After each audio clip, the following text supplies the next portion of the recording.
suppose we should start our session, but if it's any consolation, I'm planning to do a relatively short presentation and then have a lot of time for questions and discussion. Because I think that's more enjoyable and it's probably going to be more useful to you all. So, my name's Ian Mosley. I'm the Latin and Logic teacher here at School of the Ozarks. And what I want to talk to you about today is what we're doing in the elementary in Latin, how we can maybe change that so that it's better supporting what we're doing in the upper grades. Because that's the whole idea of what we're doing in the elementary grades, is we're trying to lay a foundation for work that we want to do later on in the middle school and upper grades. So I want to talk about what we were doing in the elementary Latin grades, how I was seeing that as they moved up through the grades, and that's partly to do with the fact that I have a nice position being the 5th grade through 10th grade Latin teacher. So I'm getting them just on the tail end of that grammar stage and then leading them up through that, what we would call the logic stage, and then I also get to work with them just a little bit in the rhetoric stage. So I've gotten a really valuable opportunity to see how their foundation that they're getting in the elementary school is either serving them or not serving them as they move up through the grades. And so I want to talk about that and what things I was noticing about that seemed to be working and not to be working. And then I want to talk a little bit about the history of Latin curricula and what a Latin curriculum would have looked like maybe like 200 years ago or even 500 years ago.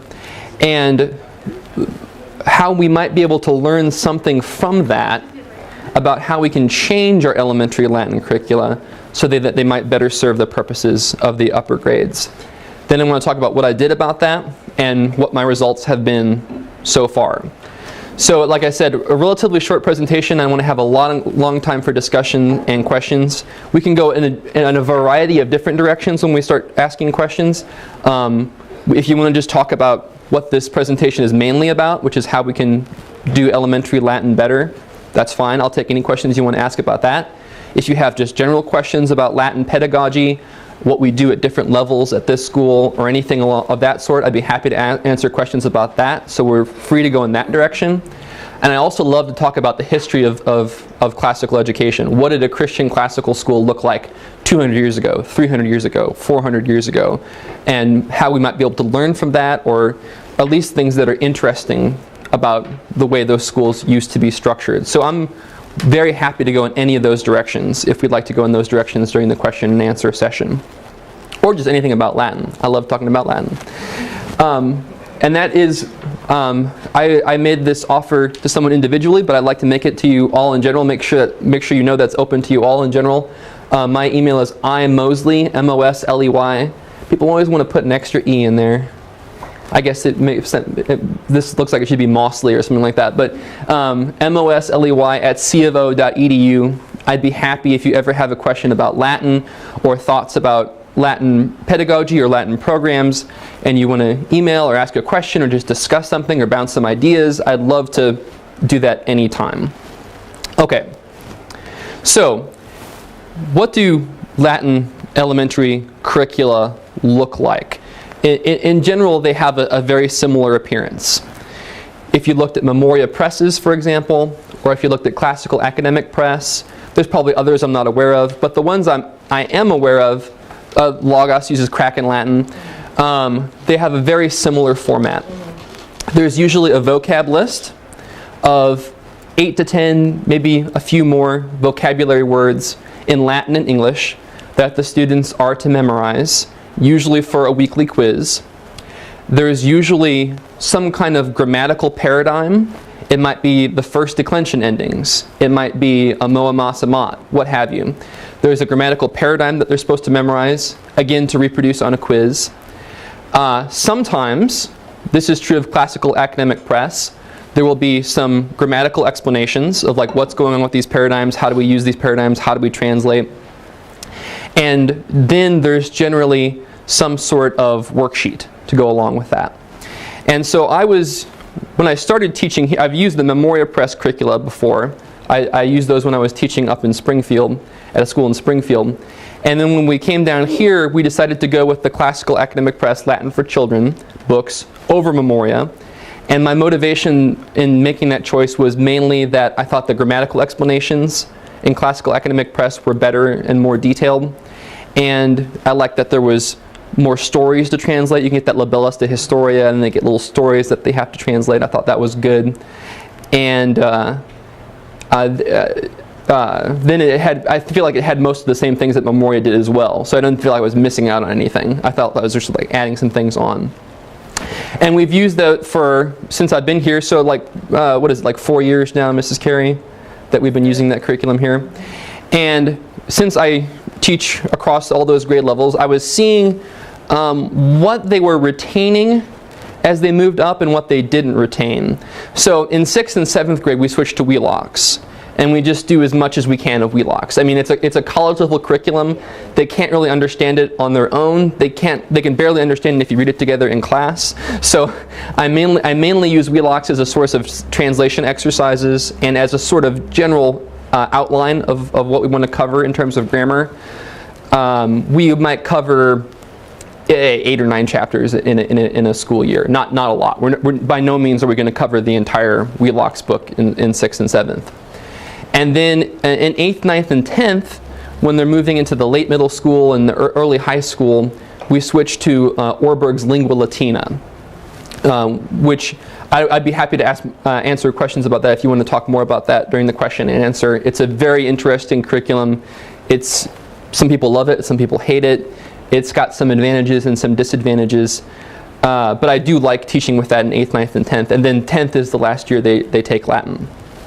So, as I was seeing kids that had worked with Latin for Children move up into doing Wheelocks, and then now I'm seeing some of those kids move into doing Lingua Latina, what were they retaining from their elementary study and what were they not retaining? The paradigms I found they were retaining really, really well. All my kids, when they came to me, could say amo, amas, amat, amam, musamat, amant. They could rattle off the I, am, I, remis, as, is. And that was no mean benefit. That was actually quite beneficial to them as they were moving up. I had one group of 8th graders that I just started with Lingua Latina. A lot of them had no experience with Latin prior to that, and we just jumped right into Lingua Latina. And it was a struggle for them, to be honest, because you still have to memorize a lot to understand the language properly. And it was a slog for them having to try to understand what was going on with Lingua Latina and try to memorize all that information at the same time. It was difficult for them. And so I've definitely seen those paradigms really giving a boost in confidence and a boost in their ability to work with the language as I'm seeing kids move up from the lower grades and having those paradigms memorized already when they first get exposed to Lingua Latina. So the paradigms were working really well. The vocabulary was not being retained whatsoever. Yeah. Not at all. I would have maybe occasionally like 1 or 2 students that had maybe like near photographic memories. And when we would run across a word that we learned in 5th grade and 6th grade, they'd be like, oh, we learned that in 5th grade. And I'd be like, very good. A student asked me what deity is. I can't find it in the dictionary on the screen. Right, exactly. So I didn't notice them returning the vocabulary at all, except for maybe like those 1 or 2 students that have like almost perfect memories.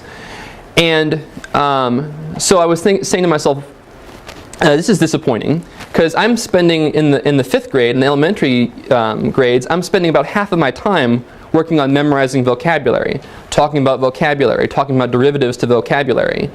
And it seems like this time is not being well used because they're not retaining the vocabulary as they're moving up in grades. And I was thinking to myself, well, okay, why is this? Why is what we're doing with paradigms seem to be working so well and what we're doing with the vocabulary not working so well? And what it comes down to, I think, is that I'm pretty sure you can say this, almost nobody can learn vocabulary just from memorizing a vocabulary list. The brain just doesn't work like that. You have to encounter vocabulary in some kind of meaningful context in order to really assimilate it. And a vocabulary list just does not give enough context for them to retain the vocabulary. Now, when they're translating a sentence in Wheelocks and they're having to see the same word in different contexts and translating it over and over again, that seems to really help them with vocabulary. When they're seeing a word in Lingua Latina and it's introduced to them through pictures, or they have to infer the meaning from context, and they're having to actually work to get at the meaning of that word, that seems to work pretty well for them in terms of retaining vocabulary. Because again, I think that the difference is that they're being given a meaningful context on which to hang that thing. But in the vocabulary lists just were not working for me.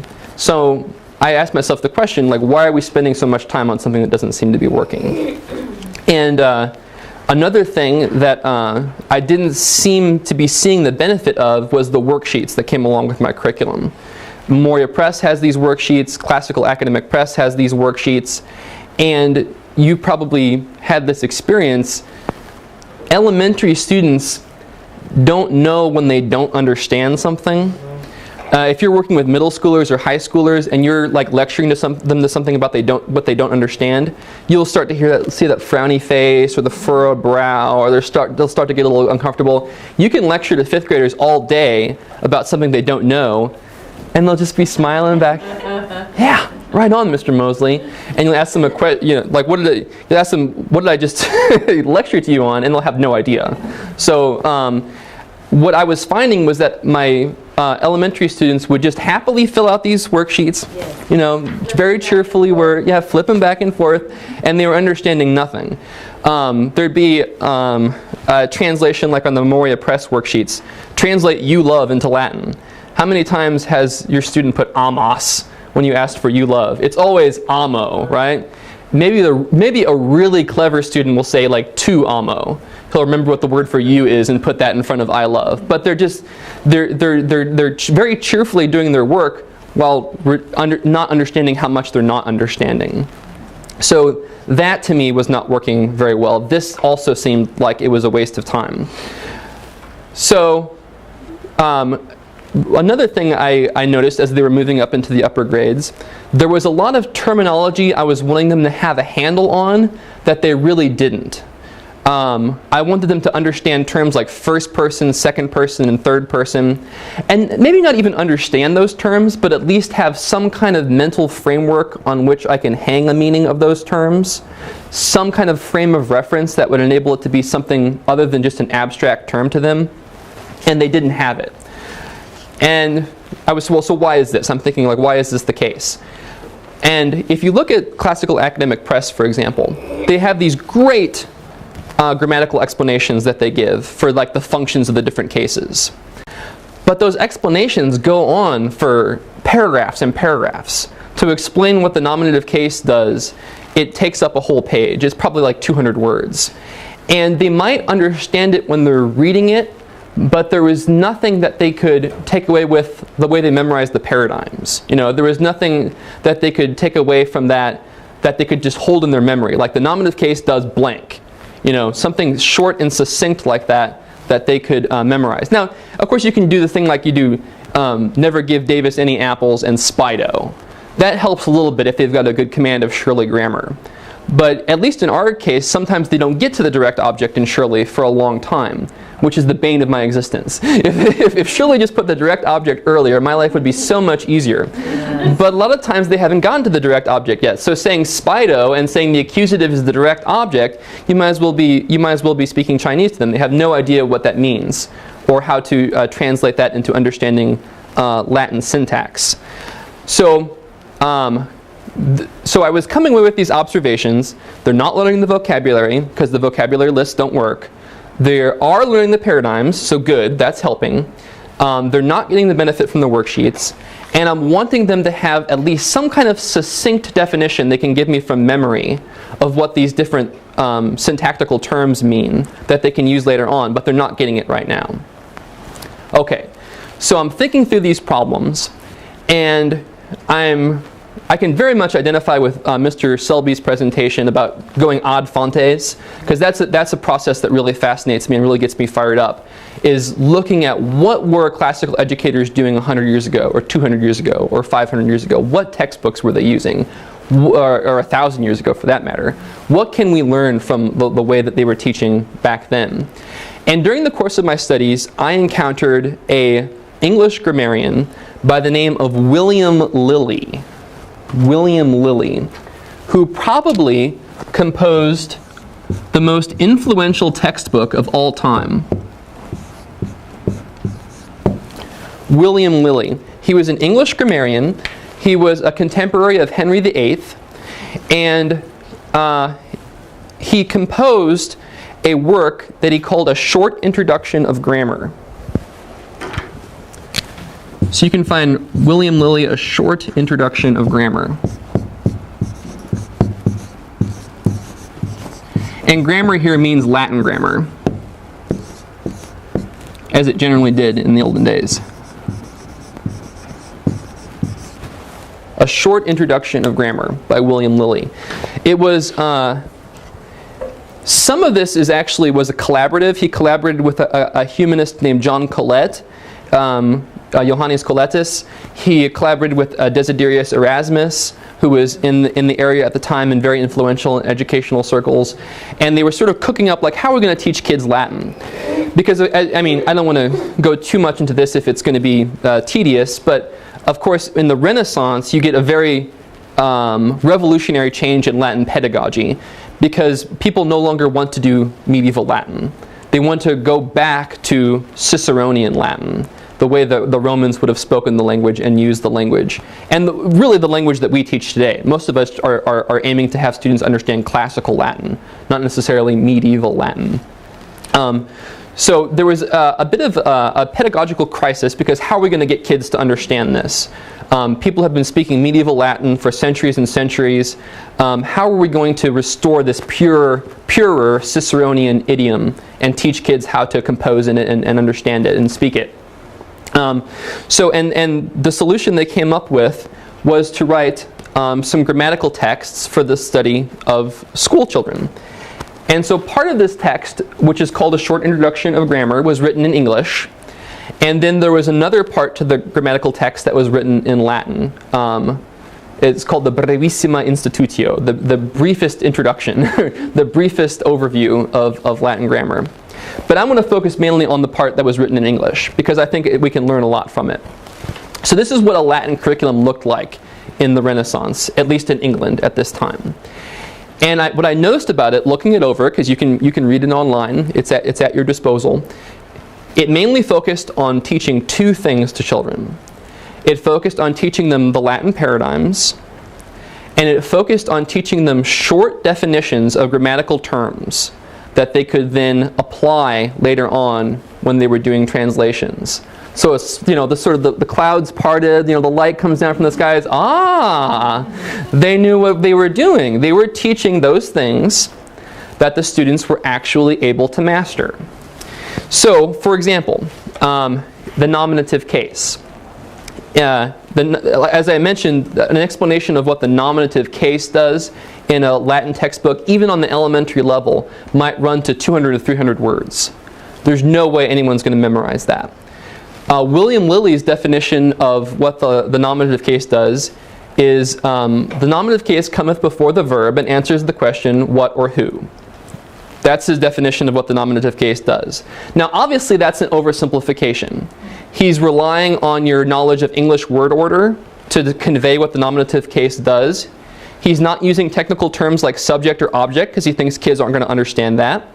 But he's giving something that's simple, but which can be fleshed out later on when they're actually doing Latin translations. But for that moment, he was happy for them just to say, what is the nominative case? The nominative case cometh before the verb and answers the question what or who. And he gives an example in English and Latin. Magister docet, the master teaches. So again, a very simple explanation, but something where they could have a little hook to hang something on later when they were doing more complicated translations later on. So I said, this is great. This is exactly what I'm looking for. This is a Latin curriculum that's teaching the two things that it seems like they can master and retain at the elementary level. And it seems like it's going to be very beneficial to them later on when they're working with translations. And I just to go a little bit more into the history, this is probably the most influential textbook ever written. By a decree of Henry VIII, it was the only lawful Latin textbook you could use in his realm. So Henry VIII comes out with a decree. He says, if you're teaching Latin, you got to use what William Lilly wrote. That's the only thing you can use. That was reaffirmed as late as the 1604 canon laws of the Church of England. Said it's kind of interesting. These are the canon laws of the Church of England, right? The laws that the church can enforce, because in England you have a cooperation between church and state. There's not a separation, strictly speaking, but they do have their own spheres of authority. And there's a portion of those canon laws of schoolmasters, which is kind of interesting to think that the education was something that was supposed to be regulated by the church. And it mandates two things that schoolmasters have to teach. They have to teach William Lilly's grammar, and they have to teach the church catechism. Those were the two mandated subjects at every grammar school in England at that time. And theoretically, it's still enforced today, though not observed. But William Lilly's textbook became the standard textbook for hundreds of years in England. In fact, if you go as late as something like the public school Latin grammar primer, which I think was produced, I want to say the 1830s or 1840s. It was pretty much the standard grammatical textbook throughout the Victorian age, and then even into early 20th century. I think it was only fully abandoned maybe in the 1960s in Great Britain. Even that public school Latin primer followed a format very similar to William Lilly's. And in fact, some of it is verbatim what is in William Lilly. Short grammatical explanations, paradigms, and some mnemonic devices to help you with things like dedi is the perfect stem of do, da, re. So again, a textbook that lasted from the time of Henry VIII right until the 20th century. Probably a greater longevity than most textbooks can claim. Okay, so I found this Latin textbook. I'm like, this really seems to do exactly what I want it to do, but I toyed with the idea of just like using it just verbatim, just like let's just print out copies of this and just distribute it to the students. Working with Mrs. Carey, my curriculum instructor on that, she's like, well, maybe we should update some of this language. It's kind of written in older English. It was written during the Renaissance period. Let's maybe like try to update it and do our own thing with it. I'm like, okay, I can do this. So I went through a process of transcribing it. Simplifying it in some sections, because he's really obsessed with detail, but I have the luxury of covering a lot of that detail later, so I don't need to be quite as detailed as he is on some points. And then sort of putting it into a format where we can print it out and put it into the hands of students. And that's what we ended up doing. And so this has been our pilot year, working with my version of William Lilly's grammar for the elementary school. And so far, I've been using it with 5th graders. So far, I've been very happy with it. My 5th graders can recite 5 different examples of the 5 declensions of Latin nouns. So they know 1st declension, 2nd declension, 3rd declension, 4th declension, 5th declension. They know both types of Latin adjectives. They can do an usa, adjective, or they can do a 3rd declension adjective. They can make a 3rd declension adjective agree with a 4th declension noun, or a 1st and 2nd declension adjective agree with a 5th declension noun. Whatever you want them to do, they're going to be able to make those adjectives agree with the nouns, which is just it is an exercise that some of my high school students do not relish. So I'm hoping that's going to be a great preparation for them later on when they're doing that. They have memorized almost verbatim most of the textbook. I can ask them questions like, what is the genitive case? And they'll be able to give me a succinct definition, which they don't fully understand yet, but they will hopefully later on. And I guess I should go back to that point about worksheets too, because I think worksheets aren't half as useful as just verbal drills. That's where you really have to cut past that elementary tendency to just give you the smiling face back. They need instant verbal feedback about whether they're right or not. So I'm not content for them to go, for example, amo, amas, ama, amamus, amatus, amant. I need to be able to call on anybody and say, what's the second person plural of amo? And they have to give me back amatus, right? That's something that may have been obvious to you guys for a long time, but it's something that was a kind of a revelation to me, that it's not enough for them to repeat these chants as if they were like reciting the alphabet. It's fine to say A, B, C, D, E, F, G, H, I, J, K, L, M, N, O, P, because that's a one-dimensional piece of information, right? But a declension or a Latin conjugation is a multi-dimensional piece of information. It's like a times table. It's fine to recite a times table at first just by route. 2 plus 2 is 4, 2 plus 3 is 6, 2 plus so on and so forth. But eventually you want them to be able to just, boom, give you 6 plus 7 right away. Not have to go through all the 6 plus 1, 6 plus, or 6 times 1, 6 times 2, 6 times 3, and so on and so forth. You want them to be able to, boom, give you 6 times 7. That's exactly the kind of recall we should be trying to cultivate with Latin declensions and Latin conjugations. And that's actually something William Lilly mentions in his grammar as well, that they shouldn't just know the conjugations and declensions in order, but they should be able to give you any form that you ask for instantly, and preferably also the translation of it. And going from English to Latin and Latin to English, as you know, is a very useful exercise in training their understanding. So, my philosophy, get rid of worksheets, get rid of vocab lists, focus on what they can master and retain, which is vocabulary and succinct definitions of grammar terms. That's the best way to make elementary Latin serve Latin in the upper grades. Vocabulary. I misspoke. I meant to say paradigms.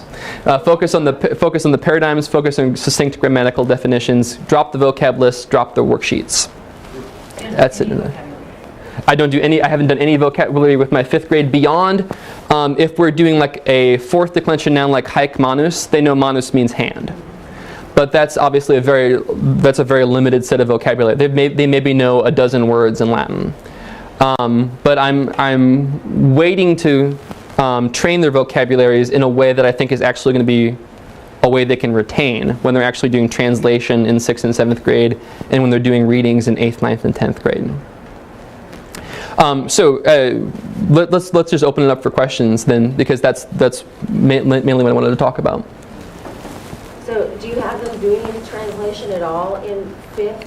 Very little. So Sentences, parse, label, translate? I don't do sentences. The most I'll do with them is they know that the genitive case is known by this token of, right?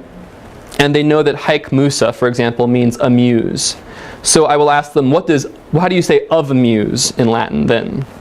And I expect them to be able to say of amuse would be huius musae, because of is the case, the genitive case is the of case, and muse is haec musa, so of amuse would be huius musae. So maybe like one-word translations like that I'll have them do. But beyond that, I don't have them translate sentences because we haven't got to verbs yet. So in the 5th grade, you're having them go all the way through the 5th declension. Mm-hmm. Not and adjectives and pronouns. You have them do Latin C in 5th grade? Okay, we're one behind. Sorry, you had your hand raised. When you say Latin C, you mean? Latin for children. We don't do Latin for children anymore. We're just using this curriculum that I based on William Lilly's curriculum. What do your homework assignments look like for Latin? Purely memorization. So Nothing written. This time. Well, sometimes when we introduce like a new declension, I'll have them write it out on a piece of paper 2 or 3 times. And if that's not finished by the end of the class period, I'll tell them to go home and finish that at home. So they do practice writing out the declensions and the conjugations to know that they know the spelling. And you know what they love is, you ever played Sparkle? Yeah, they bug me every day. Let's play Sparkle in Latin. Let's play Sparkle in Latin. And it's amazing to me because it's a game that requires such intense concentration and knowing letter for letter the spelling of every single declension and that they've learned. But they love it. It's all they want to do. So what do you do in your Sparkle? The I am ah? So for example, we would do haec musa, for example. And they would, some people play Sparkle, you get out if you're the Sparkle. I just let them stay in unless they get something wrong. So we'll start with haec musa, and the person will say H, A, E, C, Sparkle, M, U, S, A, and then we'll go through all the forms of haec musa that way. So you said memorization in class. What does that look like? It looks, it involves chanting, which as you would be familiar with in any Latin classroom. So we stand up and I make them shout at the top of their lungs the declension. I used to let them just do it at whatever volume they wanted to do it. But then I watched this like really old-fashioned Latin teacher, and he said you have to make them shout it. that it creates some kind of communal experience that helps them memorize it better. And since then, I've made them just like shout it at the top of their lungs. Like after we finish like a chanting review, they're like, they're like out of breath. It's like a workout. But I just make it them completely shout it. Then I'll drill individual students on particular forms. I'll say, what's the genitive plural of Haik Musa? I'll say, what's the dative singular? And we'll drill a lot that way. Sometimes we'll do that in a game format. We'll have them come up to the board and do around the world or do races or that sort of thing to see who can come up with the form the quickest. That helps a lot. I will have them do review games where I'll like split them into teams, be a team here, and I'll give them each a declension. Like this side will be doing Haik Musa, this side will be doing Hic Magister. And in teams, they have to take turns writing one form up on the board and then going to the back of the line, and the next person writes one form on the board and goes to the back of the line. And you can correct one form as well. So if you can use your turn to correct a form that somebody's done wrong, and that also helps them a lot in reviewing those. So I try to do it out loud. I try to give them a visual reference. I try to have them write it out. I try to hit all those things that you would normally want to hit to help somebody memorize something. What about test assessments? How do they look for you? Tests or assessments probably look pretty similar to what you would see in another elementary Latin classroom. I'll ask them for the new declension we've learned that week to give me the paradigm forms, and I'll require correct spelling and to be in the correct order and all that sort of thing. Sometimes I'll put a couple of review paradigms on there so that they're having to retain the ones they've learned before. The most creative quiz I've probably given them so far is a noun-adjective agreement quiz, where I think I did something like Hic Meridier's bonus. So they had to have a fifth declension noun agreeing with a first and second declension adjective. And we had practiced that enough in class that they did fairly well on that, actually. But nothing terribly creative, just testing their memories.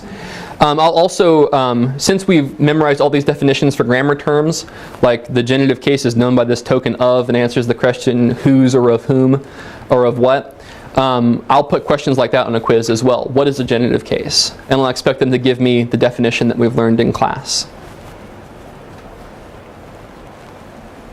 Speaking as someone who has a daughter in that 5th grade class, it was a rocky road for her when she began this kind of instruction at the beginning of the year, because she was one of those smile, nod my head, and do everything I'm told to do, and then I get my grade that I'm expecting to get.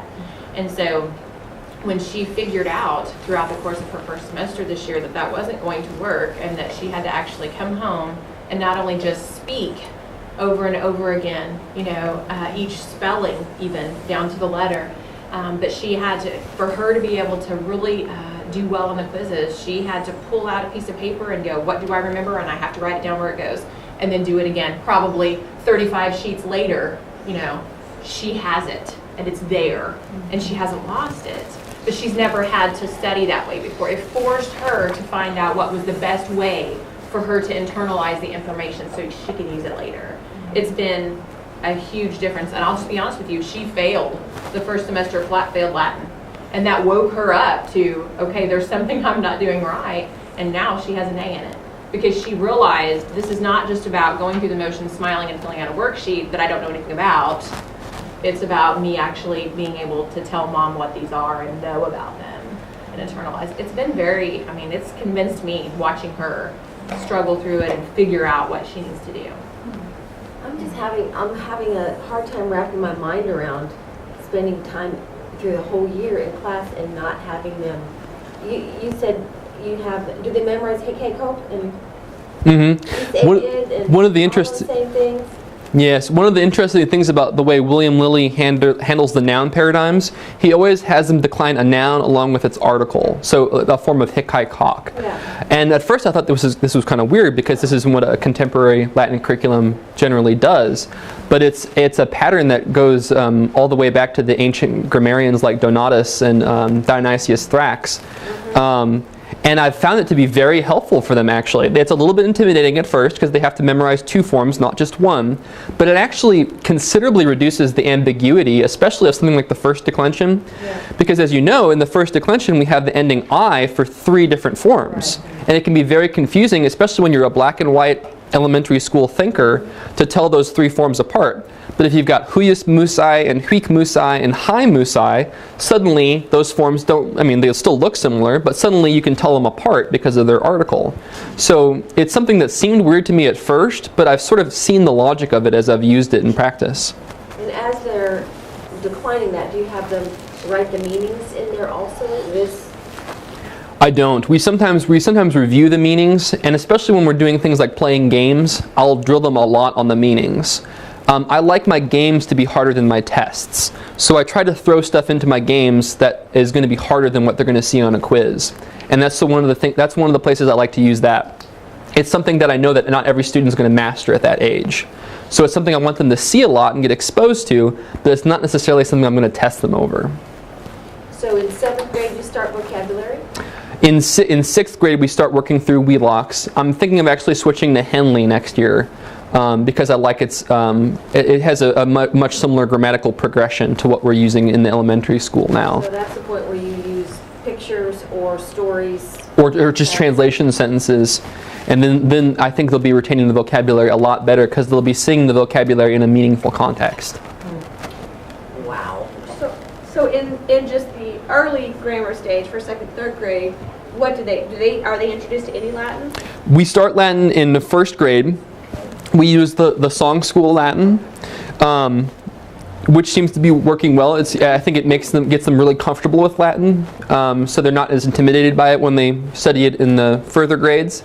In 3rd and 4th grade, we're using the same curriculum that I developed for 5th grade, and it's kind of in a beta state. I'm looking to add on to it.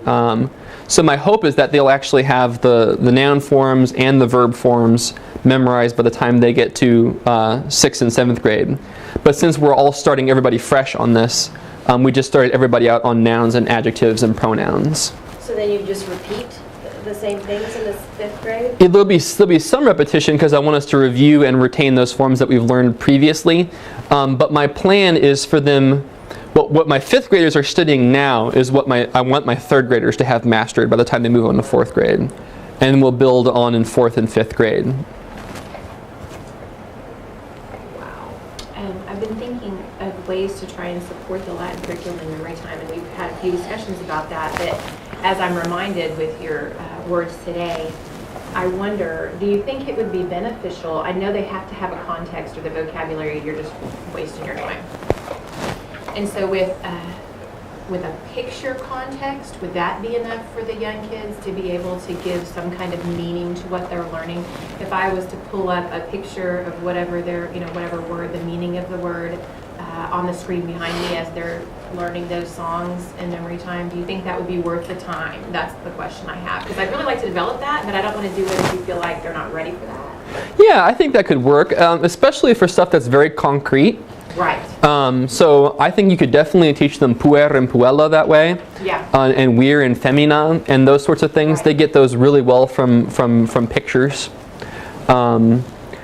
There's some vocabulary that's a little bit more on the abstract side that I don't think it would work so well with that. But yeah, I definitely think you could teach some vocabulary that way. Okay. So even just basic nouns, or I have several pictures I pulled up just like for geographic terms, things that you can have a great picture for that makes sense. Mm-hmm.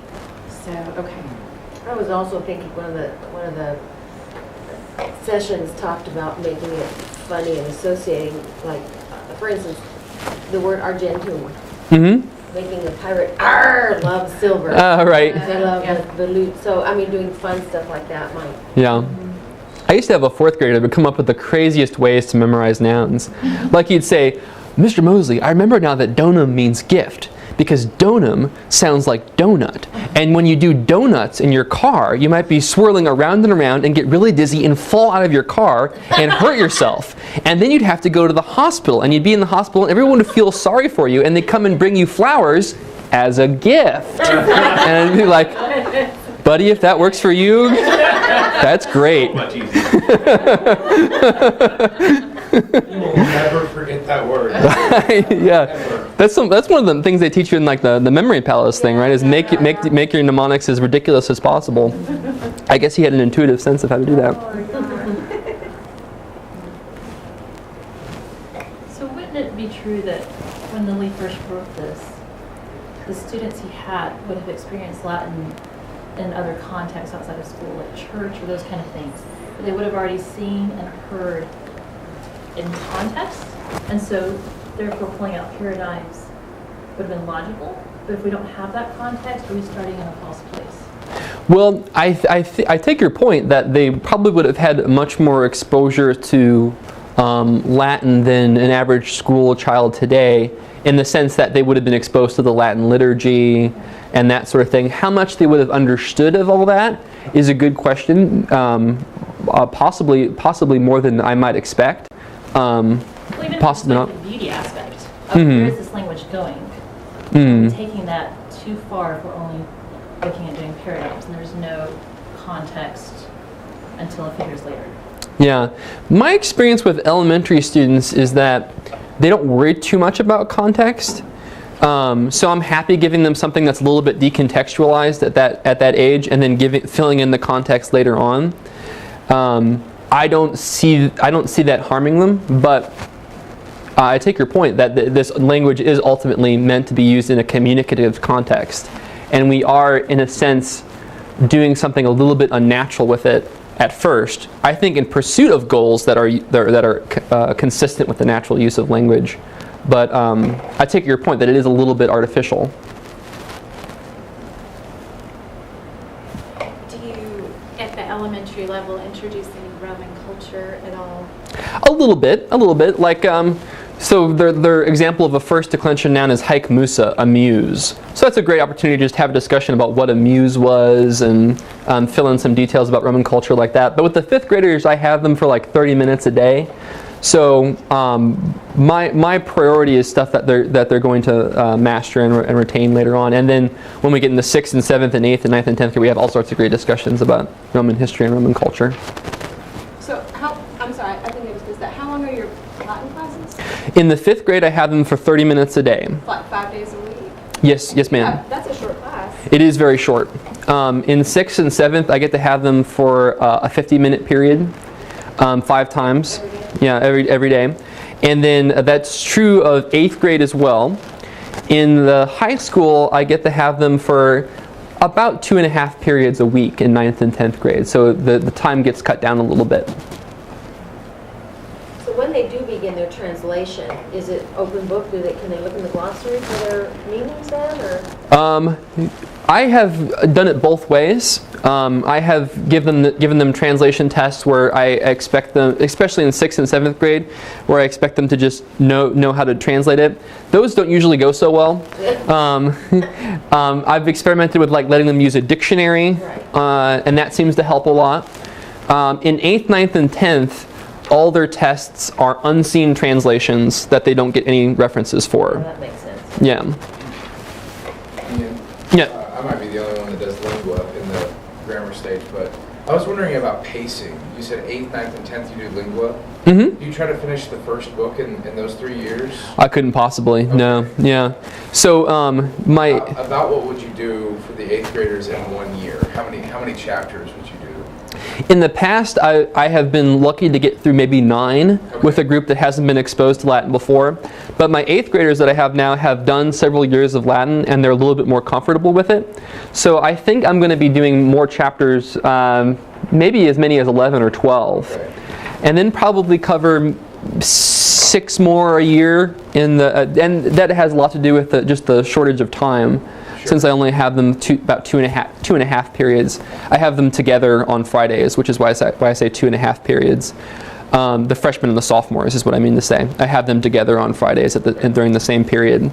So roughly 2.5 periods a week. So I can't cover quite as much material in that limited time frame. What kind of supplements do you use with Lingua? I mean, as far as like games and resources and stuff like that. Yeah, we play Latin Pictionary, especially in the 8th grade when I have them for 5 periods a week. There's a lot of time to do games and review stuff like that.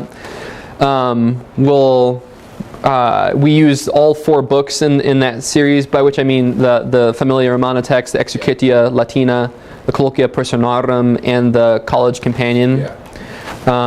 So they have all 4 of those books at their disposal. So you actually, they buy the college, the handbook? The school provides it for them, Okay, yeah. that's cool. Mm-hmm. Yeah, and what I tell them about that is it's not something I want to see them using during class, because I think that goes against Orberg's method. Sure. For them to just be, again, looking at a vocabulary list instead of trying to deduce the meaning of the word from context, which is a valuable skill, even in non-Latin contexts, to be able to look at a work of English even and deduce the word of an unknown word from the context. Anyway, so it's not something I can encourage them. In fact, I actively discourage them from using it in class. But I say if you're at home and you're doing homework and you're stuck on a word you don't know, that College Companion is there to sort of bail you out, to be the teacher when I'm not there. Yep.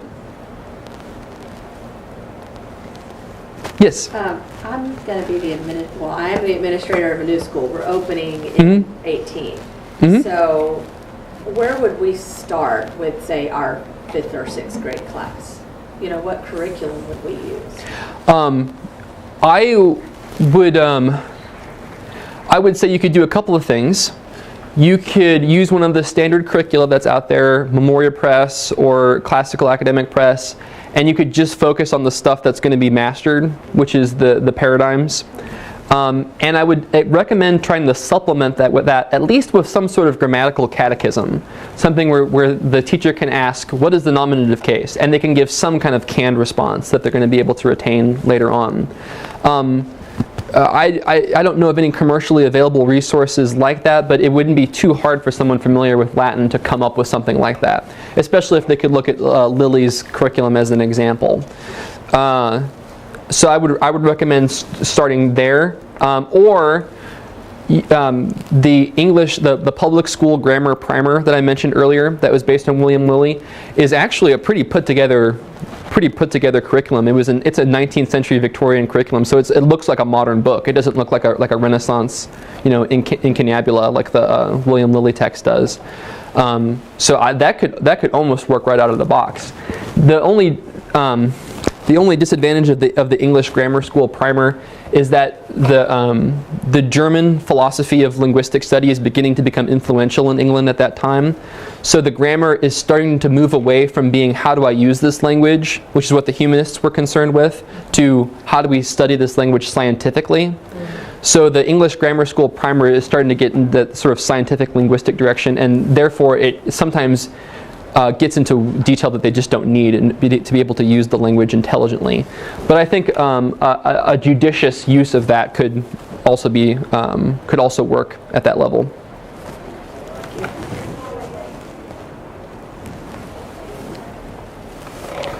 All right, are we at time? So are you going to be publishing your work?